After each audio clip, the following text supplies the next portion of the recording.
தமிழக வெற்றிக் கழகத்தின் கிளைச் செயலாளர் பிரசன்னா குமார் எம்எல்ஏ அவர்களிடம் நோட்டு புத்தகங்கள் கொடுத்து தன்னுடைய பிறந்தநாளை கொண்டாடினார்.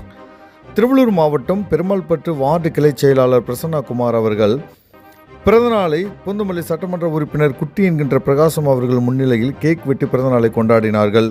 தமிழக வெற்றிக் கழகத்தின் பூந்தமல்லி சட்டமன்ற உறுப்பினர் அவர்கள் அலுவலகத்தில் இன்று பெருமாள்பட்டு கிராமத்தில் வசிக்கக்கூடிய வார்டு கிளைச் செயலாளர் பிரசன்னா குமார் அவர்கள் பிறந்தநாளை முன்னிட்டு திருவள்ளூர் தெற்கு ஒன்றிய செயலாளர் செவ்வை டாக்டர் ஜே யுவராஜ், ஒன்றிய பொருளாளர் ஜெகதீசன் மற்றும் கழக நிர்வாகிகள் பிரதாப், கண்ணன், வினோத், சமீர் ஆகியோர் சட்டமன்ற உறுப்பினர் குட்டி என்கின்ற பிரகாசம் அவர்கள் அலுவலகத்தில் ஏழை மாணவர்களுக்கு இலவச நோட்டு புத்தகங்களை கொடுத்து கேக் வெட்டி தன்னுடைய பிறந்தநாளை கொண்டாடினார்.